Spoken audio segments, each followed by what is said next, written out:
Hello again. In the final lesson focusing on Catrin, we're going to get you being a bit creative. We're going to look at this poem again and we're going to use it to jump off from and inspire our own writing. So let's have a look. In this lesson, we're going to get you to think about creating your own extended metaphor, just like the ones that Gillian Clarke used. You're going to use that to write your own relationship metaphor poem, and then you're just going to very quickly write a paragraph about your poem and about one element of it. So you're going to become writer and critic in one lesson. I'm not going to read the whole poem to you again. I think you've probably heard enough of that so far. But I do want to point your attention to Gillian Clarke's metaphor that she uses for the relationship between a mother and her daughter. I've highlighted it here in red. She talks about the tight red rope of love that joins both mother and daughter. We understood that had a literal meaning at the moment of the daughter's birth, where it meant the umbilical cord that linked the two together. And then we understood that it took on this kind of metaphorical meaning, where it began to describe the relationship, the bond between them that was both restrictively tight but also comfortingly tight. So it had different ways of interpreting it. And if you remember, she then extended that into the second stanza of the poem, where she talks again after the girl is older about that old rope tightening about my life, trailing love and conflict. And that contrast between love and conflict was at the heart of this tricky relationship between a mother and a daughter that love each other but feel that fight between them as well. What you're going to do is you're going to think about something similar for a poem that you're about to write. A relationship between two people can take on many different forms. A relationship is how you interact. It's some kind of bond between two people. And I've got some examples here, perhaps a mother and a daughter, like we had in the first poem, a teacher and a pupil, a father and a son, a coach and a player, teammates who have some kind of relationship, some sort of bond, whether they're enemies on the playing field or whether they're great friends, or whether perhaps they're both. School friends, maybe a couple, maybe a shop owner and a customer, a judge and the person he or she is judging, a policeman and the person they're interviewing. There could be all sorts of different relationships between two people. Some can be long, enduring relationships, some can be very brief. What I'd like you to do is to think about a relationship that you might want to explore. What I always say with poetry and with writing is write about what you know. You're an expert in being a year 8 pupil. You're an expert in being a son or a daughter or a brother or a sister. So think about the things that you know, and I suggest that you think about that as your relationship. So your first task will be to think of an object that might represent a relationship between two people. And then you're going to list words to describe what that object looks like, how it is used and how it behaves.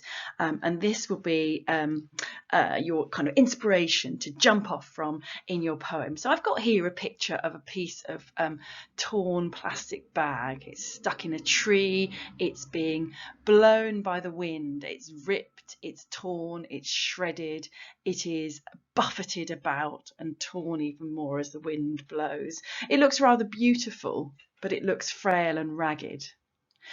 So all of these observations I've made are some of the words that might be used to describe this plastic bag. I'm not too worried yet about linking it to the relationship, but by describing the plastic bag, I'm beginning to develop my metaphor. I've got a sense of a whole object. What I'd like you to do is to do the same thing, and I'm going to give you some images that might inspire you and might help to get you thinking. Here are some images you could use to describe a relationship. You don't have to, but they might inspire you. I've got a desert, perhaps, that was once an oasis, but is now dried up and arid, harsh sun, that sort of thing. I've got an abandoned old chair rotting in a corner. I've got a beautiful bunch of tulips about to open their petals to the warming sun. I've got a precious crown, kept and admired somewhere. I've got a pair of handcuffs that might restrict you.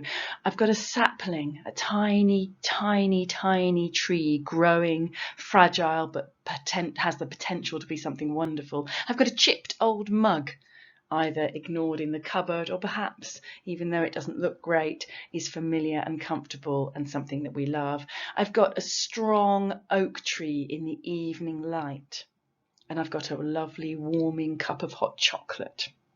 Any of those could be used to represent a relationship between two people. And remember, this relationship could be a friendship, it could be like a professional relationship, it could be anything that you like. You might want to go back a couple of slides and have a look at that list that I gave you. So your first task then, again, is to think of an object that might represent a relationship between two people and list words that describe what it looks like, how it is used, and how it behaves. Task 2 then is to write a short paragraph using your object as a metaphor for a relationship between two people. So remind yourself what relationship you were looking at, and then try and piece those words together that you've got into some kind of paragraph. So the words I wrote down a whole number of different sort of words and phrases, including torn, buffeted by the wind, frail, battered, trapped, fighting to be free. They were all things I thought about when I thought about that piece of ripped plastic stuck in a tree. And the paragraph I came up with includes most of those phrases. Torn to shreds, buffeted by angry winds, we are exhausted, quite literally strung out. Yet we are tied irrevocably together, bound by needle fingers that hold us firm, scratchy pincers that will not let go. So I haven't explained it in lots of detail, and you'll notice that in describing this relationship, I haven't actually named the metaphor. I haven't said we are a frail, torn plastic bag trapped in a tree. I haven't said that. I've left that for the reader to understand. You may decide that you want to do the same. You may find that you want to spell it out for the reader. Either way, you've got to give them enough information that they can understand a little bit about the emotions and ideas linked to your metaphor. So I'd like you to have a go, pause the video and write your own paragraph about your own metaphor for your own relationship that you're thinking of. Use those words that you wrote down in task 1 to do it. Your main task here is going to be to write a poem from one person to another describing their relationship, and you're going to do that using the metaphor that you've just been working on. This is an example of what it might sound like. You heard the metaphor that I was playing with earlier and the sort of words that I was using, the phrases I put together, and this is how it might unfold itself into a poem. If you look, I've tried to structure it into 3 different stanzas, and I'd like you to do the same. Stanza 1 is going to establish something about the relationship and an area of tension between those two people, whoever those two people are. Stanza 2 will involve a time shift to show how that relationship progresses. So it might be where you look back or you look forward and see how it's moved on, or perhaps how you just look at how it is right now. And then stanza 3 shows where you've moved to in the relationship. So as I said, this was quite a miserable one. Hopefully yours will be a little bit more uplifting. Fighting the wind, needle fingers hold us firm, pinching, plucking, piercing. We struggle this way and that, determination echoing in the plastic rustle as we quake, stuck together in the trees. Needle fingers hold us firm. Duty, memories, love that pinches, plucks and pierces. We struggle this way and that, torn ragged by angry winds, still stuck together in the trees. Once we flew high like sighs in the wind, inflated, ambitious and free, floating on hope and a gentle breeze, soaring high above the trees. So there are lots of little internal rhymes there, some more obvious ones where I wanted to emphasise particular ideas. What I'd like you to do is to have a go at your own poem using the relationship that you identified earlier, whether it's a parent and child or a relationship between 2 friends or 2 teammates. You're going to have a look at a relationship and use the metaphor that you created earlier to write a poem. I'd like you to pause the video on this page now with the instructions. So this task is to write a poem from one person to another describing their relationship. I want you to write in the first person, I, we, us. I want you to be really clear about what is the relationship between the speaker and the other person in the relationship, and how their identity is shaped by that relationship. What do they mean to each other? How do they define who they are in relation to that other person? And then obviously you're going to use your metaphor. I use the metaphor of the torn plastic in the tree. You will have a different one to use. As I said, I want you to structure it into 3 stanzas, and I've labelled them there how I want you to do it. Pause the video.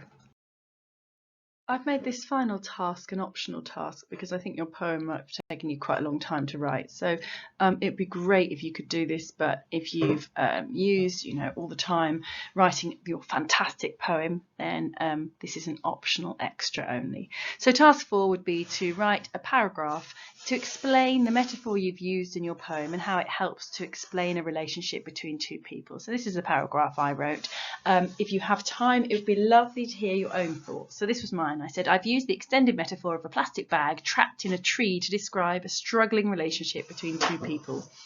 The use of the metaphor needle fingers creates the sense that what is trapping these people is both painful and intentional, as if someone is holding the speaker and the person they are addressing prisoners in their tight grasp.